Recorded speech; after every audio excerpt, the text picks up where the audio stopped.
I'm Jessica Berman, Director of the Drescher Center for the Humanities and Professor of English. And we're really delighted to be with you here this afternoon at our semester's faculty talk, which is always a great event at UMBC. I'm glad to see the room full. That's just a wonderful thing. So today's event is part of the Spring 2024 Humanities Forum, which is a free public lecture series organized by the Drescher Center for the Humanities. Our final event of the season is coming up. It'll take place on Wednesday, May 1st at 5:30 p.m. And it'll feature Devarian L. Baldwin, who is the Paul E. Rather Distinguished Professor of American Studies at Trinity College, in conversation with Nicole King, Associate Professor of American Studies here at UMBC. And they'll be talking in a program entitled, When Your City Becomes a Campus, What Good is Higher Education for Our Cities? Baldwin will discuss what he calls the rise of universities, as in cities at the end of there, higher education's growing control over the economic development and political governance of urban America. And since the talk highlights local developments in Baltimore, we thought it would be really fitting for it to actually take place in the city. So thanks to our partners at the University of Baltimore's history program, the lecture is going to be held at the Town Hall in the Turner Learning Commons at the University of Baltimore, downtown. Free shuttles are going to be provided between UMBC and UB, and you can find more information and actually sign up for those shuttles at the Drescher Center website, dreschercenter.umbc.edu. And I really hope people will come out. It's an experiment in doing a marquee event off campus instead of on campus. But we think it's really important to be connected to the city. So please make us proud and sign up for those shuttles. Also, we are hard at work on next year's season. And I just want to say, I can't say exactly yet, but we're in the final stages of arranging for a very prominent writer to be with us next April 19th, 2025. April 9th, 2025. Mark your calendars now because you're going to want to be at that event, and stay tuned. And before we move on, I'm going to make some announcements. First, I want to acknowledge that UMBC was established on the land of the Piscataway and Susquehannock peoples.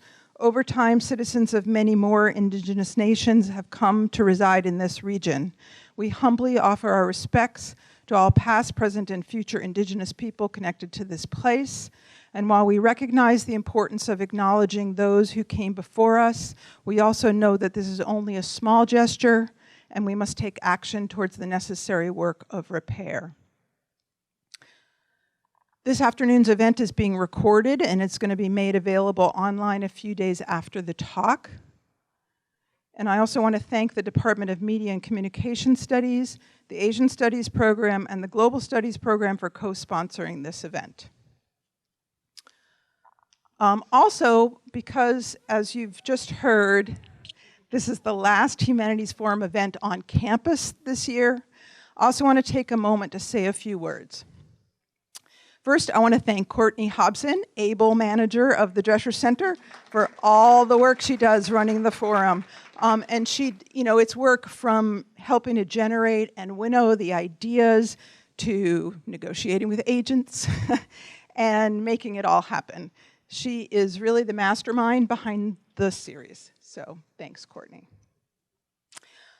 Second, as many of you know, I'm going to be stepping down from the directorship of the Drescher Center this summer and passing it along to the able hands of Professor Amy Freud, right there.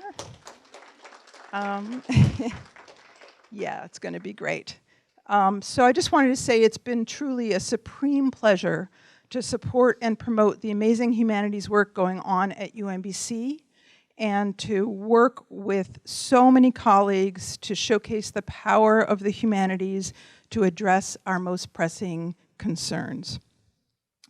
I give heartfelt thanks to Courtney Hobson, Jackie Lom, Tim Finn, Earl Brooks, Rachel Brubaker, and others who have been part of the Drescher Center team over the years, as well as current and former board and forum committee members. I also want to recognize the support of past and present deans of the College of Arts, Humanities, and Social Sciences and the directors of the other CAS research centers. It's a great group. We support each other. As well as the Office of the VP for Research and the Provost. It has taken hard, shared work to grow the center into the strong institution it has become today, connecting faculty and students across disciplines, offering a home for scholars working at the forefront of their fields, building a strong humanities community of practice, both on campus and off, providing the information and research support that makes it all possible, and lots more. I'm very, very proud of what we've built over the last 10 years and know the center will continue strong and growing into the future. Doing this work together with you all has always felt more like a vocation than a chore, and I thank you all for that gift.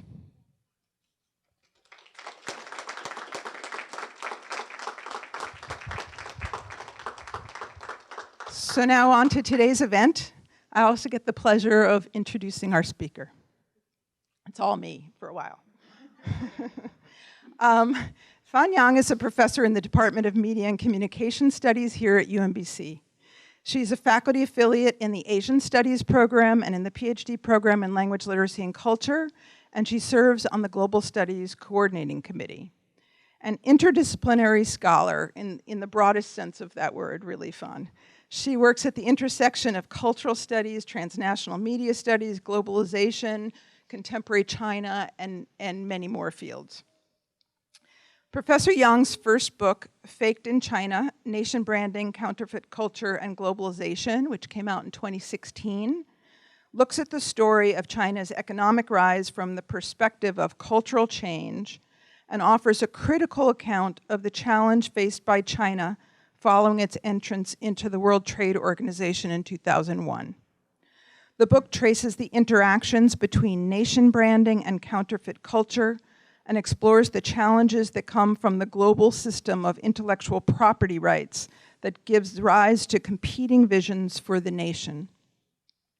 For example, in the book, Professor Yang examines the slogan, quote, "From made in China to created in China," which was a popular slogan from that time, which aims to transform China from a manufacturer of foreign goods into a nation that creates its own brands eligible for intellectual property rights. On the other hand, the same period saw the rise in counterfeit culture, which supported the transnational making, selling, and buying of unauthorized products. This cultural dilemma faced by the post-socialist Chinese state, Yang argues, demonstrates the unequal relations of power that persist in contemporary globalization. With chapters on bandit cell phones, counterfeit film culture, and intellectual property at Beijing's Silk Street Market, Faked in China shows Professor Yang's wide-ranging interests in the public life of culture, the problems of global exchange, and the political implications of our ever more globalized economies. Professor Yang's new book, Disorienting Politics, Chimerican Media and Transpacific Entanglements, which she'll talk to you about today, is hot off the presses, right? Just out. The book brings a wide-ranging transnational cultural studies lens to the study of the economic, political, and cultural implications of China's rise. In particular, it focuses on the entangled relationships between China and the US, or what has been called Chimerica, as seen in and through transnational media and culture. The book mines 21st century media artifacts, including films like The Martian and TV streaming media shows such as Firefly and House of Cards, to make visible the economic, cultural, political, and ecological entanglements of China and the US. Professor Yang's other scholarship takes up a number of other topics such as internet censorship, fiscal Orientalism, and media and the environment. She's currently working on a new project, Shenzhen, a media city of the global south, which examines the first special economic zone located in southern China as a media-infrastructural complex. In academic year 2019-20, she was acting associate director of the Drescher Center, and for the past 2 years in her role as special assistant to the dean of the College of Arts, Humanities, and Social Sciences, she has run the college's Looking in the Mirror series. Beyond that, as many here know, Professor Yang is an incredibly active, supported, and committed colleague who not only attends more events than anyone I know, but is always ready with a question or an insightful comment. I've very much valued her participation in so many of the activities of the Drescher Center over the years that I've been director. It's just a real honor. Please join me in welcoming Fan Yang.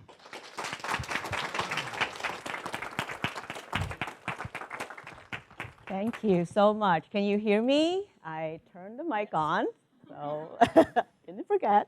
Thank you so much, Jessica, for that wonderful introduction. I am so humbled and really honored to be part of the series. This is a space, like one of my favorite sites on campus, because I just remember attending so many inspiring talks by both of our colleagues from UMBC as well as beyond. And this really is the best kind of place for learning with all of you. And I just could not begin to even thank everyone enough at the Drescher Center, from Jessica Berman to Courtney Hobson to Rachel Brubaker, who is now moved on to a new role. And I just remember in the very beginning of thinking about this project, all of them already helped me out so much. And in many ways in humanities, we often talk about like finishing a book as if that's the end. But I think a more accurate way to talk about it is actually giving birth to a book. And so this is a Drescher baby. I think of this book as a Drescher baby. I have an advanced copy already, but officially it's not going to come out until June. But thanks to the support of the Drescher Center, it will be open access. So you can read it for free online. And thank you, Drescher. So I am very excited to share with you some of the ideas that have motivated me to think about the question of race and geopolitics together. But in order to move towards that, I kind of feel like we should touch on a few concepts that many of us probably have different understandings of. And so maybe just to begin, I like to just share a bit of my own approach. As Jessica mentioned, I am a cultural studies scholar by training. And if you haven't heard of that term before, to me, one way to think about the approach of cultural studies is to think about applying the kinds of analysis that you would do with a literary text to the social world. So as if this kind of social world is a text to be unpacked, the complexity to be opened up and analyzed. So I very much take pride in this approach because it has allowed me to break down the boundaries between disciplines, between geographies, and oftentimes also allowing me and inviting my students to think about ways to challenge given assumptions, taken for granted ideas, or sometimes we call them ideologies. So one of the things that's more relevant to this project is something that I've been working since the very first book, which is the idea that nations as this very taken for granted grounds for politics perhaps can be rethought. And maybe there's a way to reground politics if we think beyond the nation. So to begin, as you see in my title, there is the term media. I'm a scholar in media communication studies department. So I'm inviting you to think about media. What comes to mind when I ask, oh, what do we mean by media? Well, how many of you perhaps thought of your phones, things that you would access through your phone? And how many of you maybe also thought of a show like the recent hit Netflix production by Game of Thrones creators, Three-Body Problem? Well, if you think about it, actually, I often have my students do this. Like if you flip over your gadgets, more often than not, you would see the slogan, well, the label, designed by Apple in California, assembled in China. And well, this Three-Body Problem, of course, is one of the shows that also is informed by Chinese creators. In this case, Liu Cixin, who is a author, first Hugo Award-winning sci-fi author from China. So this kind of is leading to my concept of Chimerican media. As probably in your head, you're thinking, oh, media, are we talking about things like from hardware to software to content? But according to the philosopher Mark Deuss, perhaps there's also a way to think of media as processes, because after all, we talk about Netflix shows. We also engage in discussions about the things that we do with media. So media are also everything we do with and in response to media. And with that, he also kind of has this notion of media life, which to me is a pretty helpful way to think about how we literally live in media. If you think about the COVID moment, for example, how much of our everyday life and the connectivity to other people and groups are really through the media. And so then, if we think about our media life here in the United States, as we just mentioned, if you just flip over the gadgets, you see the presence of China. The Made in China label really permeates our everyday engagement with media. And before I get to this concept of media as mediation, maybe I'll just share a really quick example of another way in which China also manifests its presence. You may have seen this video before, and just in case. Let's say China. China. China. China. China. China. China. China. China. China. China.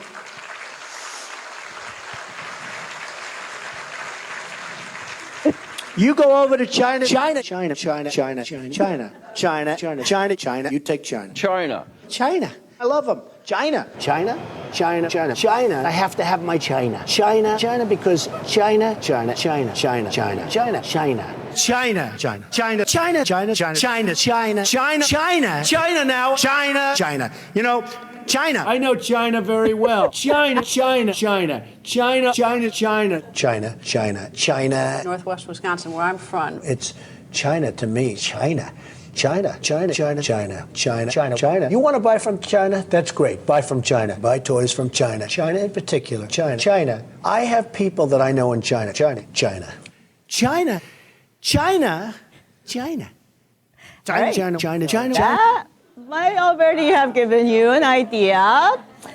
So this is kind of a helpful introduction to this concept that I work with, which is that instead of thinking of media as already formed objects for us media scholars to analyze, sometimes an artifact like that, the video that you just saw put together by Huffington, is actually more of a constellation or congealed object that distill a whole set of processes where China really has a presence, has a role to play.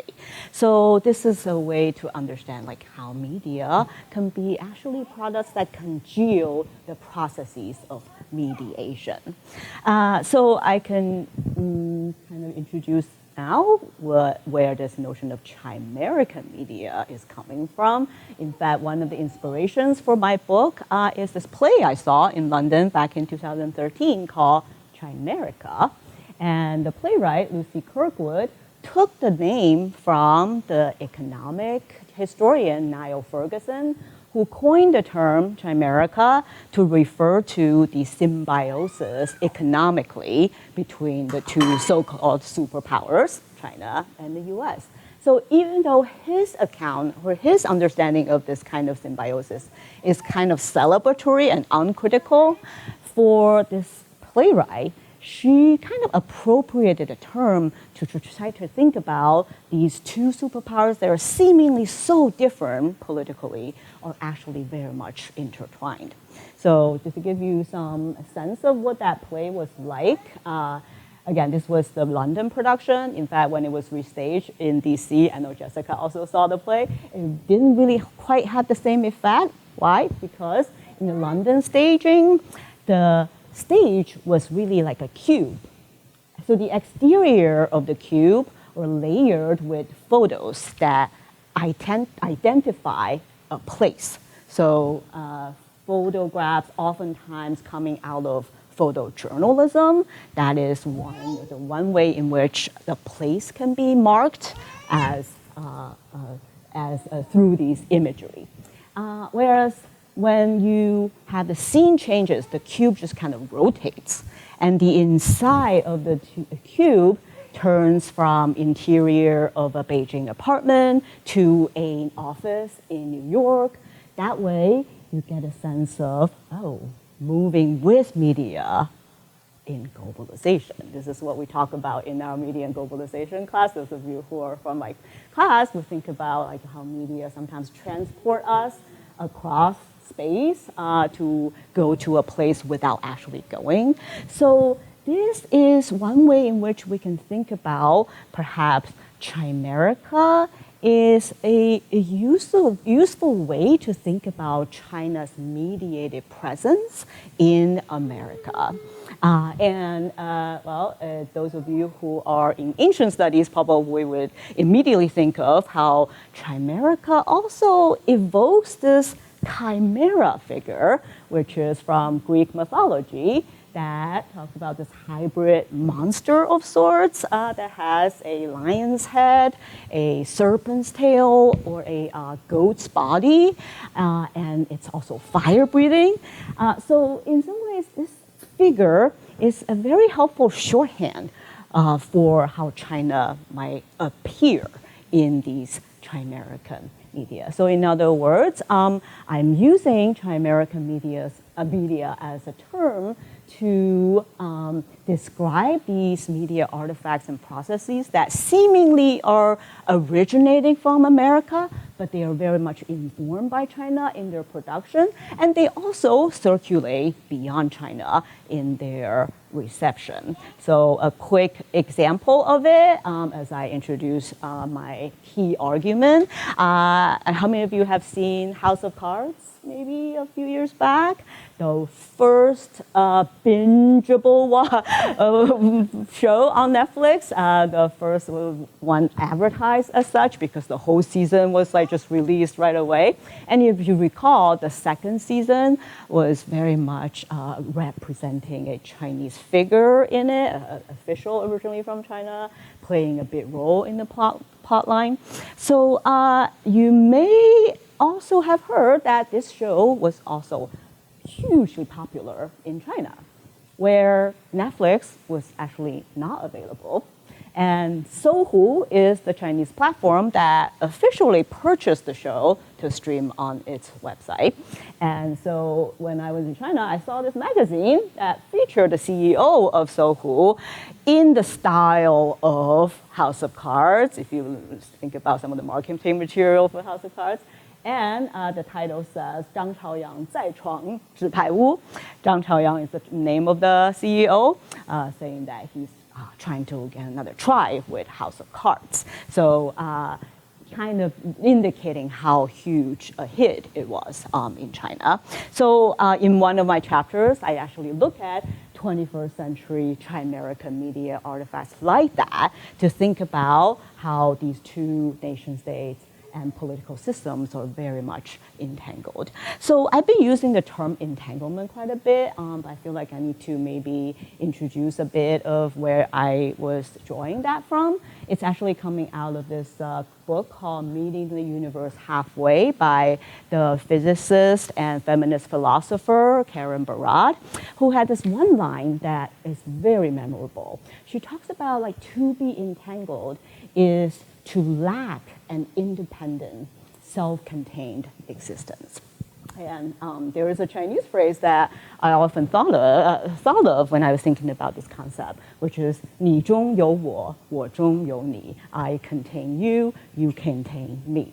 And so this term seems to be a really apt one to think about the ways in which the two superpowers, despite appearing differences, are very much entangled.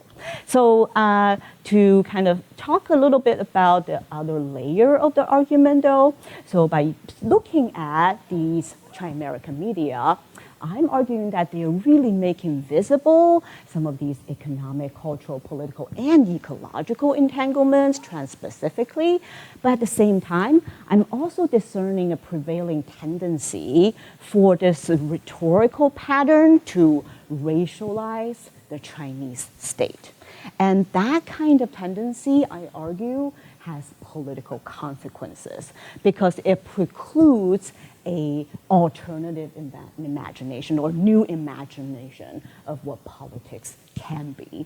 So a quick example of this, some of you may have seen this Chinese professor ad kind of like a decade ago now when China was being portrayed as the ownership of $1.3 trillion national debt of the US, even though that's only just 1/10 of the total debt, but it was dramatized in advertisements of this kind to portray China as the other, this future power that has really dominated the US.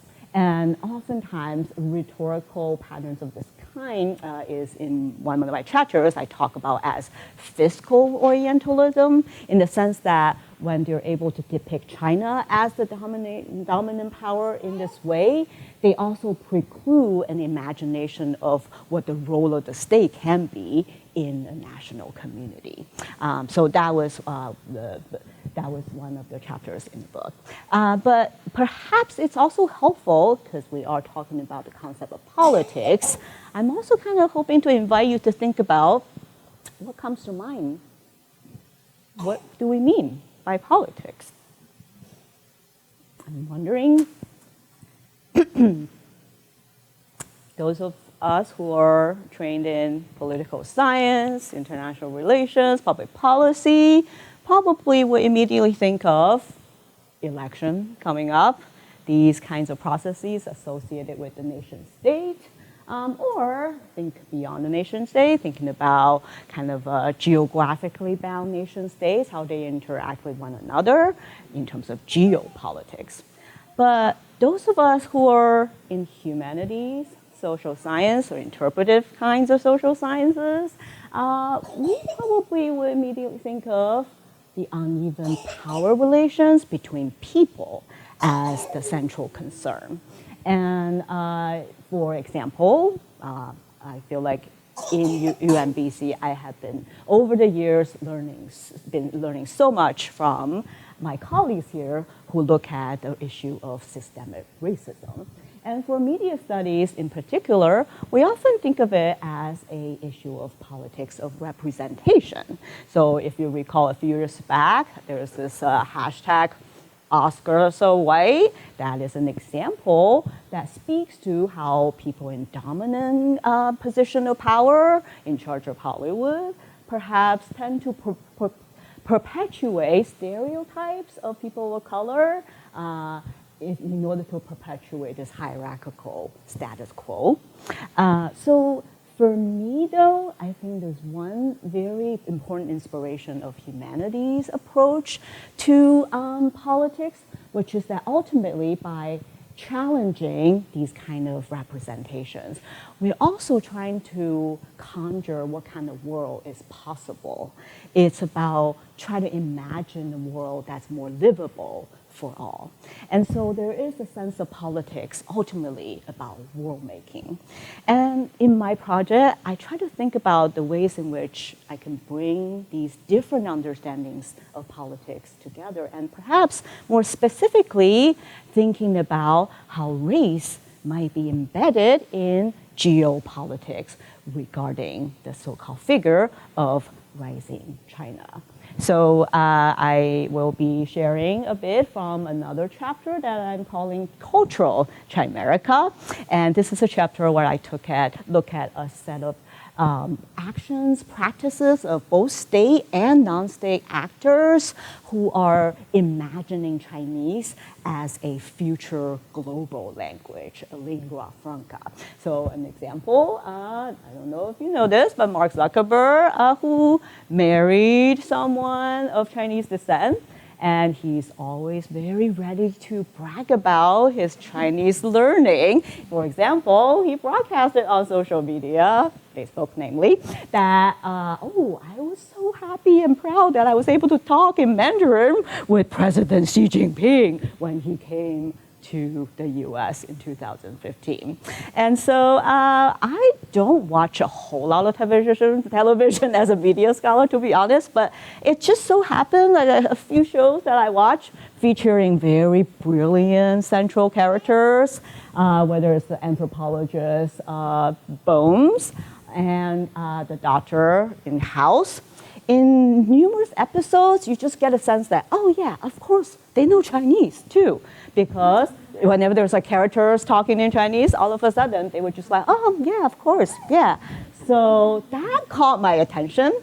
And I also so happened, thanks to Facebook algorithmic marketing, I also came across a video by a Chinese-based company called Learn Chinese.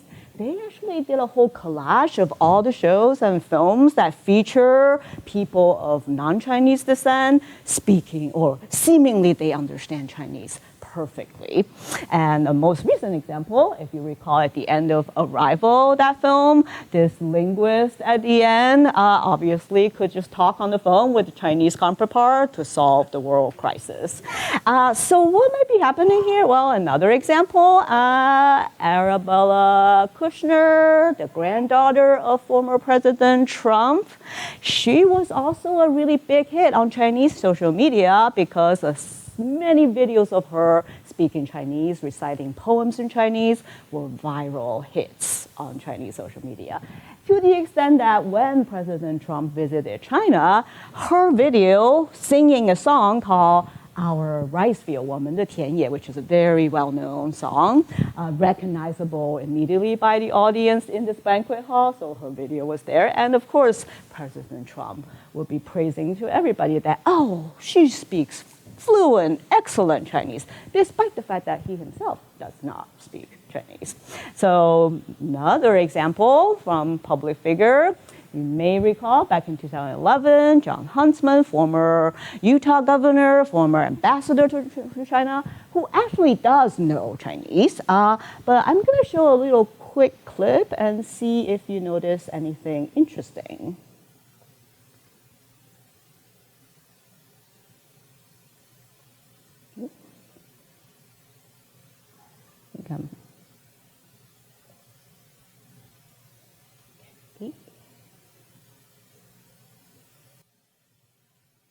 So, Governor, this is the big moment for you, because only one member of the Republican field can speak the native tongue of America's biggest commercial ally, enemy, whatever you want to call them. We haven't tested everybody else. How do you I'm know pretty that? sure none of them, because I can't imagine Michelle Bachmann jabbering away in Mandarin. So, here you go. Speak to me in Mandarin.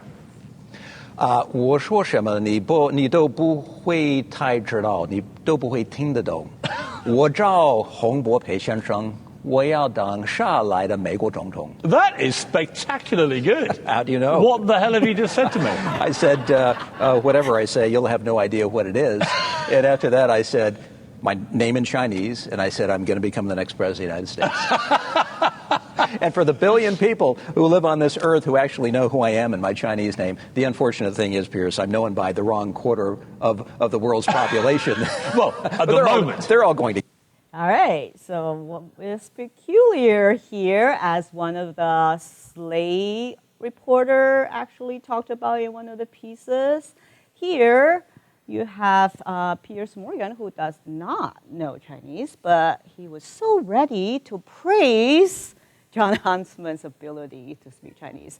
And in fact, if you are a native speaker, or if you are like Meredith, who is actually fluent in Chinese, you would probably hear some accent and broken down words in Huntsman's speech, but that, of course, was erased when you only have Piers Morgan praising him.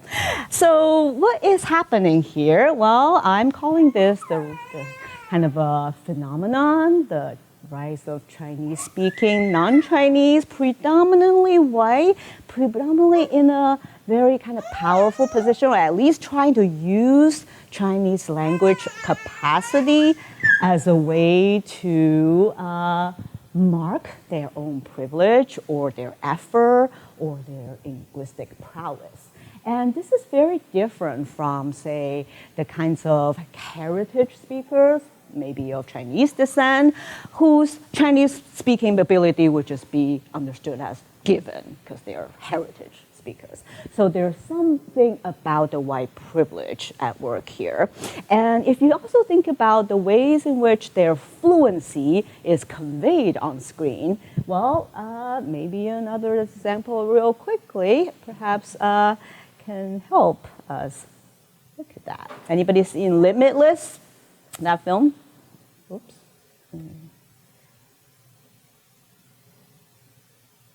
Better. I still can't deal with that haircut. I wouldn't even recognize you on the street. Well, I'm a new man. I've already ordered. 打得面啊，兩個豬油餅請中小龍蝦，千萬不要給我圍巾啊！圍巾會保護你的衣服。可是會把我當zan做啊！ So, What? So as you can see, again, the fluency of these protagonists are conveyed very much through the approval of the interlocutors. And that is an interesting phenomenon. And I have come to think of it as an inverse racialization through accent. People like Shilpa Dave, who was an Asian American scholar, who talked about like brown voices. That's one way in which people of color are oftentimes racialized, is actually through the voice, through their accent. Whereas in this case, you actually have a kind of performative listening happening, in which the listeners are kind of erasing the accent for the audience, presuming that, oh, no one in the audience actually understands the Chinese. That's erasing also the millions of people in the world who actually, billions of people speak Chinese. So in some ways, this is one in which perhaps white America is trying to reinsert its superiority vis-a-vis this impending superpower on the rise, not only in economic terms, but in cultural terms. But what's different here is you don't really get a direct representation of China, but rather is this kind of representation that is informed by a figure of rising China. And so in this case, perhaps a term like Chimerican media is quite helpful because it allows us to capture this China figure as a subject that shapes and perhaps also co-constituted with these media processes.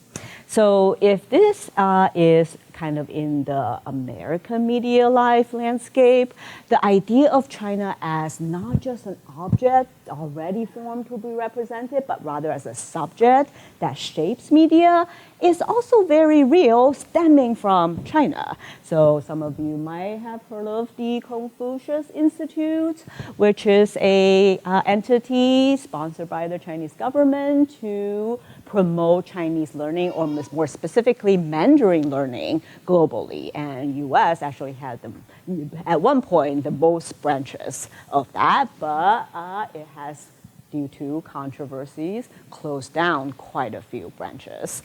Well, why? Well, first of all, it's oftentimes the rhetoric kind of rests on this is perceived as a cultural invasion, Chinese state influence on U.S. education, higher education. But what that oftentimes erases, though, is the ways in which this notion of promoting Mandarin language is actually also informed by the American-born concept of soft power. So interesting representation of that can be found in a report by the National Association of Scholars, which is actually a conservative think tank. So they, as you can see in this image, this China figure is embodied by a stern-looking figure of Confucius against the backdrop of pagoda and the Chinese flag. But this kind of embodied, if not racialized representation, fails to also recognize how the Chinese state's understanding of language and its relation to cultural power is also informed by America. So putting these two together, in both cases, we can kind of think about an instrumentalization of language for accruing power. In the US context, we have these white figures who are trying to use their Chinese language prowess to display the capacity to contain an other that is seemingly becoming more powerful than the American self. And in the Chinese context, you also have a sense of instrumentalizing language to accrue soft power.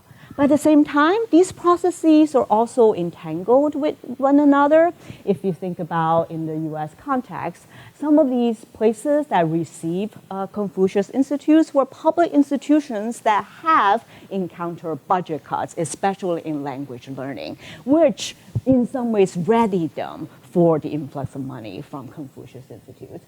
And in the US context, the preparation for the offsprings to learn Chinese is also corresponding to this neoliberal mode of self-help in order to reduce the risk of living in a future world dominated by China. So this looks like a pretty grim picture, but maybe we shouldn't lose hope because there is perhaps an alternative imagination also. I'm curious how many of you have seen Firefly? Okay, wow, actually more than I thought. And it is a very short-lived production, only one season. But then it went on when it became streamable. I still feel like I keep running into people who identify themselves as fans. So Meredith, for example, has told me that she is. Carolyn Forrestier from Political Science also told me she is a fan. And I have numerous students even wearing T-shirts after attending Comic-Con saying that, oh yeah, I'm a fan of the show. So why is that? This is a show set in 2517.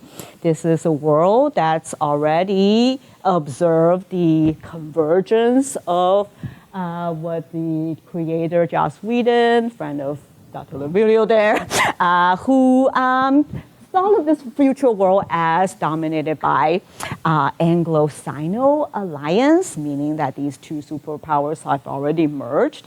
And what's also interesting is that unlike shows like Star Trek, which features this future world as very high-tech and sleeky looking, oftentimes the aesthetics of the show, you see this actually central characters are a group of outlaws, kind of underdogs.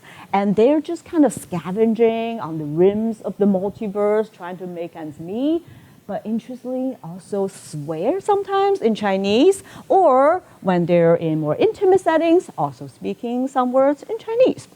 And rightly, some of the Asian American viewers, scholars have come to criticize the show for kind of just like sprinkling some Chinese, whereas there's not really Asian character per se. And some of those like what they call like superficial display of Asianness can be also discerned. And I think that kind of criticism is definitely valid. But at the same time, I feel like the show is also doing something really interesting about language, or more accurately, languaging. And that is, instead of thinking about language as already a set system of rules, it's kind of opening up to changes and possibilities of development. So because it's a show set in the future, well, just the fact that we don't have a term like pandapis, 熊猫庙 right now doesn't mean it can't exist in the future. And maybe I can show a little bit of clip too that also tells you a bit more about what the creators had in mind when they have these characters speaking some Chinese. So we'd only get the shooting draft, which is good. It protected us from whining, I guess, and saying, I like that other line, it was nice. I wanted to say that in Chinese. Joss had a really specific vision in his head of sort of what happened between now and when Firefly is set, and the notion that sort of the only two superpowers that survived were the United States and China. The idea was your most basic white trash person can speak Chinese. You're the person, with no education who, was the last person you'd expect, speaks Chinese off the bat. And it just gives it a lovely kind of lived-in texture. As far as the Chinese goes, I resented it. They just randomly come into my head like Wang Yi, Yiddish. It wasn't easy at all. Chinese is not exactly, French is easier than Chinese. If it was French, it would be fine, but it was a little difficult, yeah. I like to think we educated the world by teaching them a little bit of Mandarin.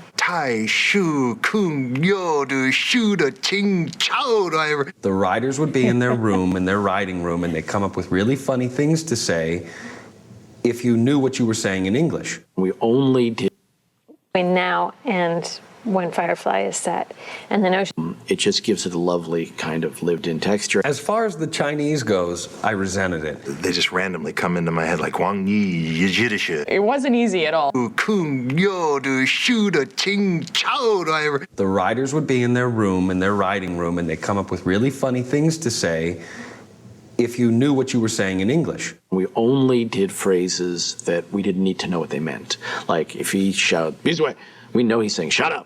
And if he goes, blah, blah, blah, blah, blah, blah, blah, blah, blah, blah, blah, blah, we know he's going, oh my God, I'm very surprised. He wouldn't put one-word expletives that you then... So if you hear them saying what language might be doing here, oftentimes is intending to achieve a kind of affective intensity, and oftentimes it's also serving to form kind of bonding between the characters. And that is a very different kind of languaging or use of language, rather than trying to use language to accumulate power in the previous examples. What's happening here is language is actually generating culture, if you think about that as collective meaning making. And in this way, I can understand why there are so many fans of the show, because they are also creating real communities around a show like this. And so this kind of community formation is very much lacking in neoliberal America, something that the show is also speaking to. So this kind of brings me to kind of the concluding moments of the talk, which is that oftentimes right now, we also often hear the US-China as experiencing a kind of decoupling. And I remember during the final drafting of the manuscript, it so happened that Eileen Gu, the skier who was born in the US to a mother coming from China, who worked in the Greater Bay, in the Bay Area, but then she went to China and competed for China and won gold there. At the same time, she also has sponsorship from the US, like Victoria's Secret, among many others, very popular on Instagram. And then in China, she was also sponsored by China Mobile, among many others, often appearing on CCTV, China Central Television. So a figure like her, it's really hard to pin down, is she American, is she Chinese? And that is also perhaps the reason why James Palmer, writing for the foreign policy, even though he's trying to talk about the decoupling, he still uses the term Chimerican dream, even though it's crushed, to talk about the phenomenon. So to me, my motivation of looking at these economic, political, cultural, and ecological entanglements of the superpowers are also perhaps stemming from my own positionality as sort of a Chimerican scholar, because I came to the United States 20 years ago, and now my life is exactly half split between the two. And I think that could also be a source of inspiration, because then you can look at both sides through different lenses and think about how they are connected. And especially under COVID-19, if you think about rhetoric such as Kung flu, China virus, and this t-shirt that says, oh, China lied, people died, all of these are also speaking to this non-human figure of the Chinese state is kind of embodied or figured as an actor and then dehumanized as an object of representation. And this is why I think one of the interventions here is to think about China in Chimerican media beyond the lens of Orientalism, which I still engage with. We were just talking about this concept by Edward Said back in the late 70s, talking about how the West's lens used to describe the East. Whereas in this case, we do have a sense of the real presence of China as a figure that is co-constituted. But at the same time, there are also the importance of connecting like the anti-Asian racism of the COVID-19 moment with this figure of rising China. And this is where I see I'm kind of blending the kinds of politics with the lowercase p in terms of racial relations and the politics with the capital P in terms of geopolitics. So in another chapter about ecological entanglement, I also aspire to invite my readers to think about the Pacific as another kind of media environment that if you think about the circulation of air that goes back and forth. And if you think about the slogan, I can't breathe, in the Black Lives Matter movement. So I draw on African-American scholars such as Alyssa Richardson's work, talking about the role of smartphone in Black witnessing. And think about just the smartphone, so many of them having been manufactured in China by what scholars such as Jia Chu has called eye-slaves. That is when we can also think about these seemingly incommensurable experiences of I can't breathe, how people of color globally perhaps have been denied of the right and ability to breathe. Thinking about air pollution in places like China and India with the outsourcing of manufacturing, that is the moment when we recognize these entanglements. And perhaps by doing so, we can also reimagine political grounds, try to reimagine the kind of politics that are really built on relationality, the kinds of politics that, stemming from our scholarship that breaks down the boundaries of humanities, social sciences, political science, and international relations, as well as media studies, and in specific terms between Asian studies and Asian American studies. So I'm super excited about our Global Asia's initiative happening in UMBC, hoping to bring together these fields. And I hope that this is a small attempt to open up these doors of conversation. And just to conclude, there's a Chinese saying called 抛砖引玉. throwing out a brick to invite jade. So this is a brick that I am throwing at you, and hopefully we can have more jade-like conversations building on this. So thank you so much again for the opportunity.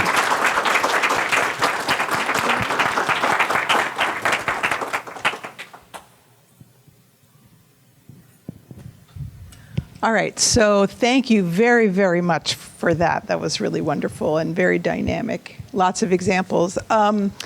We're going to entertain some questions, but I'm going to ask you to use the mic. So who wants to get us started?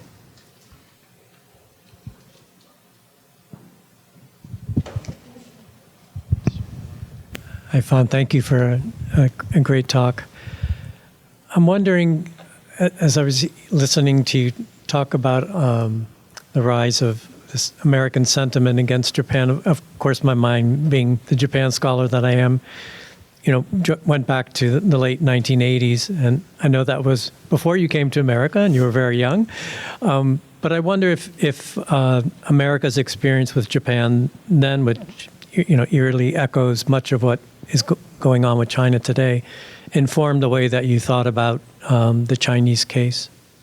Yeah, wonderful question. Let me go back to one of the slides where I have my chapter on fiscal Orientalism.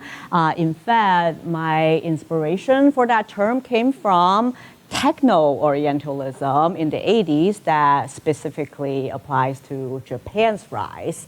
While I recognize the similarity of both kinds of discourses, I also recognize the differences. There is some continuity. For example, in this video, I didn't have time to show, but it's actually a very high-tech classroom. So Asian American scholars have critiqued that video in terms of like a Japan-like techno-Orientalism. But at the same time, if you just look at this one scene, you do recognize Mao figure and flag, these kind of figures of the state that is a marker of difference of fiscal Orientalism applying to China's rise. So I think probably one obvious difference among others is also the size. The kinds of scale of economic growth in China is not something that just in terms of population as a market, that is already a very key difference. But perhaps more importantly is the role of the state in that kinds of economic development, which is very different from Japan. So very, very important question to think about, especially with representations of the East, oftentimes still conflating, like kind of homogenizing the East. So it's still a continual challenge to think about those connections while parsing out the differences. Yeah, really good question. Japan incorporated rather than the Mao-like figure. Yeah, exactly. Yeah. Thank you.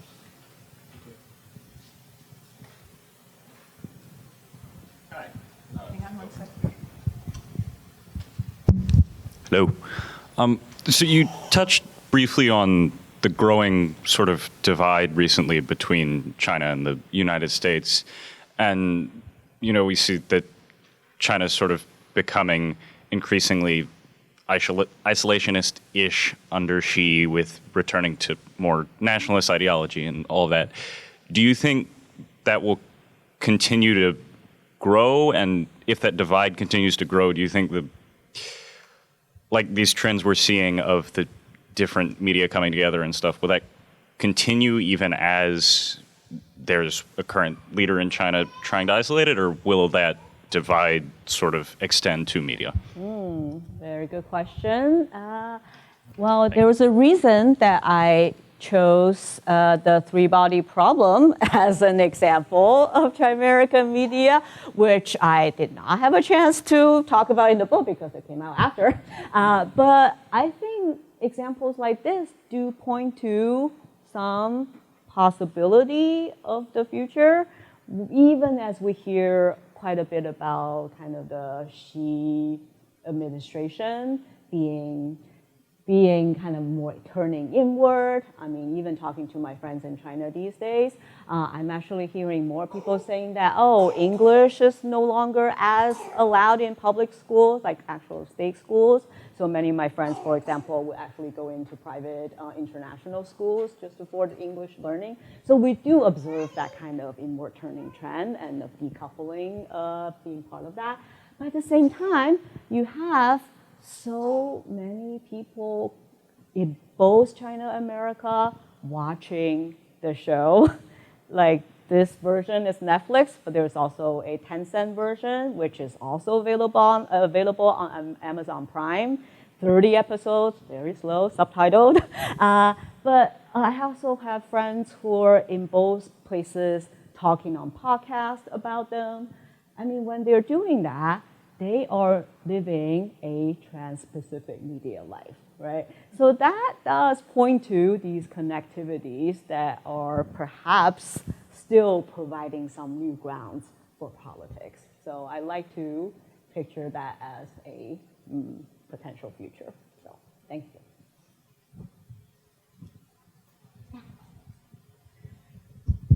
Wonderful talk, and I look forward to the book. This is amazing. So kind of continuing on this last point that you mentioned, do you see possibilities in terms of common ground in like ecological and environmental issues that we're all facing, but also both the United States and China have a big impact? Yeah, thank you. Such an important question. In my last chapter on ecological entanglement, I do talk about how these two superpowers are also the two biggest polluters, and the fact that the governments of both are actually really important actors. The U.S. tried to retreat from the Paris Accord, kind of returning, but also kind of too late. Whereas Xi Jinping's administration is actually paying quite a bit of attention. There's the notion of 生态文明, which means ecological civilization, that has also informed a lot of the green investment and green practices. Of course, sometimes also problematically, especially when it comes to the global south. Some of the rhetoric or projection of green investment in reality also has a lot of contradictions. So there's this actually a really interesting concept called the green state that I kind of explore a little bit in that final chapter, trying to think about, like, instead of talking about authoritarianism versus democracy, can we try to imagine a different kind of state that is actually more about ecological awareness and unity? So that is a possible opening for imagining that. Thank you.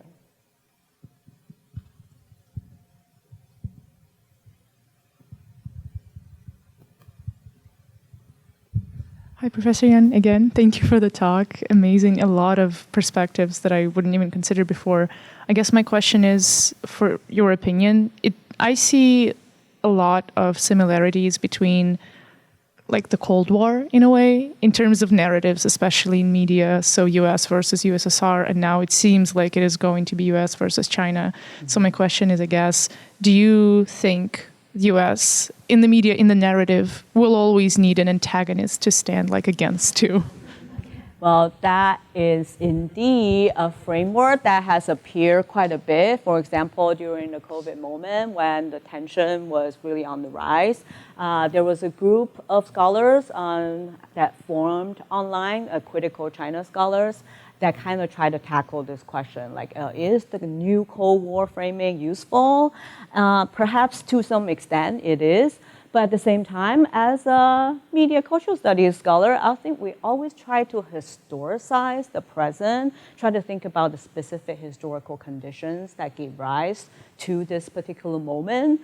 So just think about technological shift is one way to address the historical specificity, and which is why I think looking at 21st century Chimerican media artifacts can allow us to tackle this question. Like, is this new Cold War? Well, there are some continuity, but there are also differences.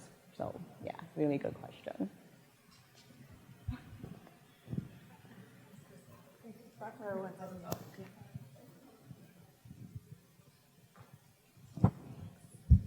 Hi, thank you for your very wonderful presentation. So I'm going to introduce a new player to the villa, Africa.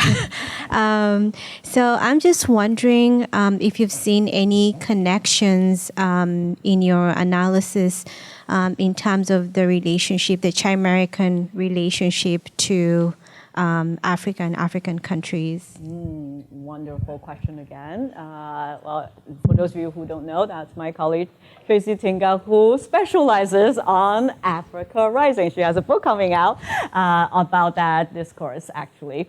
So one thing that I can see Chimerica at work regarding Africa is this scholar, Lei Jingquan, I think is her name, who wrote a book called The Spectre of Global China, where she talks about how if you look at China-Africa nexus right now, you cannot forget the kinds of neoliberal policies that US has led in the past few decades in the African continent. That kind of idea to me is very relevant when it comes to this Chimerican entanglement, because China didn't just go in there without any history, without any conditions that have already preformed because of US presence. So I'm very interested in further exploring how Chimerica might manifest itself. Kind of like the ways in which the Confucius Institute and the promotion of Mandarin, that itself is already informed by the soft power rhetoric. In many ways, how these Confucian institutes manifest themselves in Africa, I'm very curious how that also kind of illustrates this, how it's informed by American soft power. So my friend Maria Repnikova, who is a political scientist and communication scholar, has written a book on China's soft power, and her site is actually Ethiopia. So I highly recommend checking out her work, but I will be in conversation with her as I continue to explore, and working with you too. So yeah, thank you.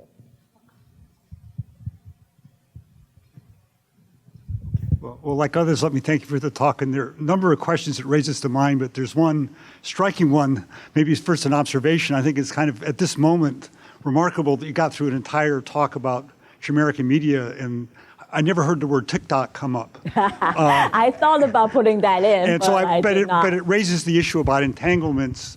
I've never really watched TikTok, so I'm out of it myself, but it raises the issues about entanglements and whether it's very problematic to distinguish big P and little p politics. So. Oh, yeah, thank you so much for gives me an opportunity to talk a little bit about TikTok, which I admit I still need to research a bit more, but this is actually a very helpful example to think about China not in representational terms, but in infrastructural terms.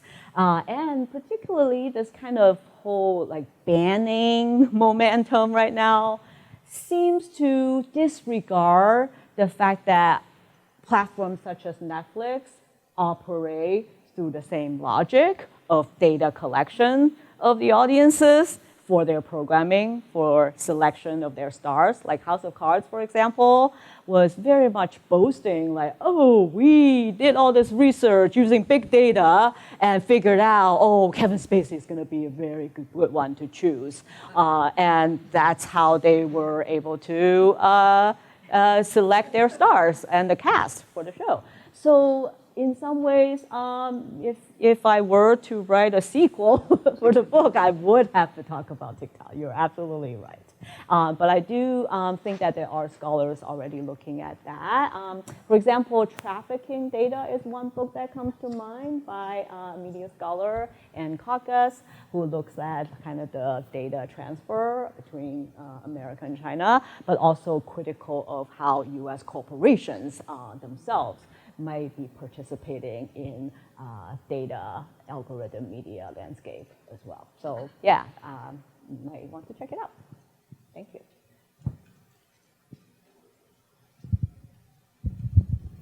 On the slide about Fireflies, what is meant by superficial Asianness? Yeah, so the idea is you have on screen sometimes like just a little Chinese character, and then in certain other scenes you would have like a fan or an umbrella that has these embroidery that looks like Asian.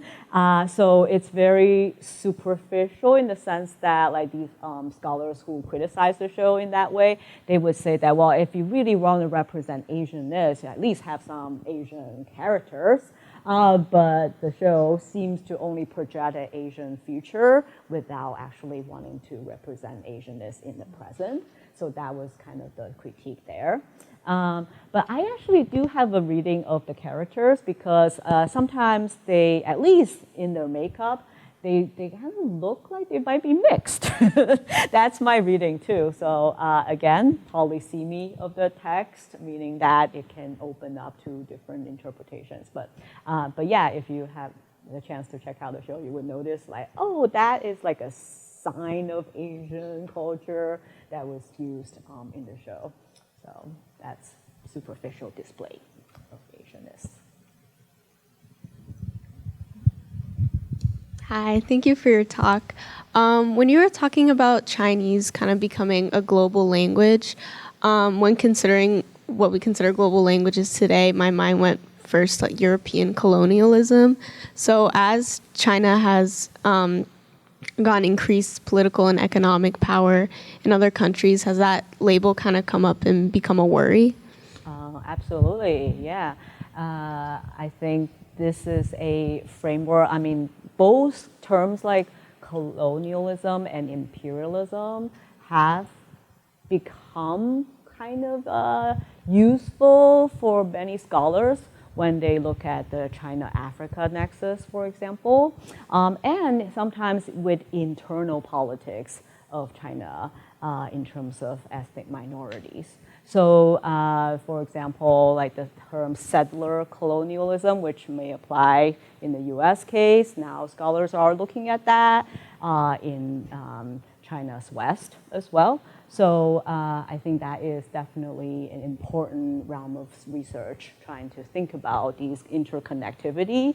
So for example, in the last chapter, I actually do look at this thing called relational racism, which is different from like comparative racial studies.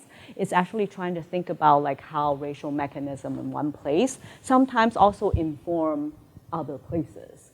And so that is another reason that we really need to think about interconnectivity as well. So really good point, yeah.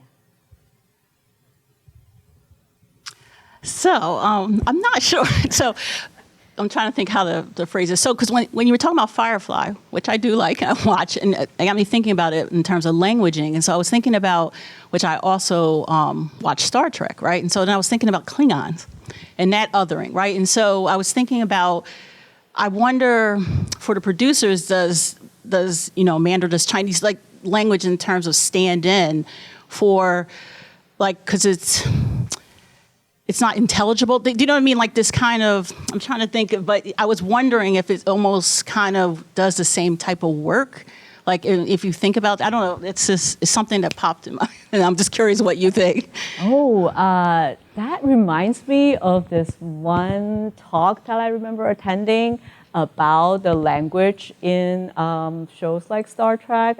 It's by Ian Bogus, who is a video game scholar who has this whole notion of like video game as a different kind of language medium. So if I recall in the talk, he talks about like some of these cultures represented in Star Trek series have a very different language system. Like sometimes it's a scenario kind of language, like Shaka when the walls fell. I think that was the episode that he looks at. So when I was attending that talk, I actually thought of some of the Chinese idioms that are also deriving from ancient stories, but already formulated in the idiom form. So like say, just now I mentioned 抛砖引玉. I can't really tell you the actual origin of that, but I wonder there was a story behind it that gave rise to that idiom. So yeah, maybe not really answering your question, but at least I see these as depictions of like alternative systems that might be beyond our taken for granted realms of language. And that's where I see the possibility of languaging as creating culture, meaning making, which is very different from like instrumentalizing language. So yeah, thank you. I was going to ask a quick follow-up because, of course, it's the languaging part of this that was the thing that I.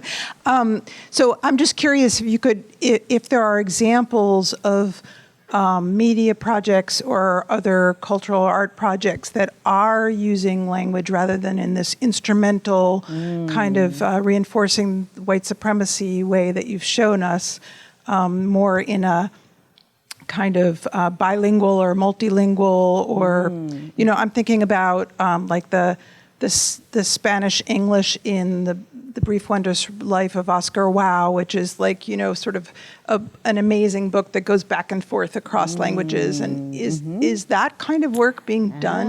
Oh, really good question. It so happened, synchronicity. It so happened I attended a talk at Hopkins.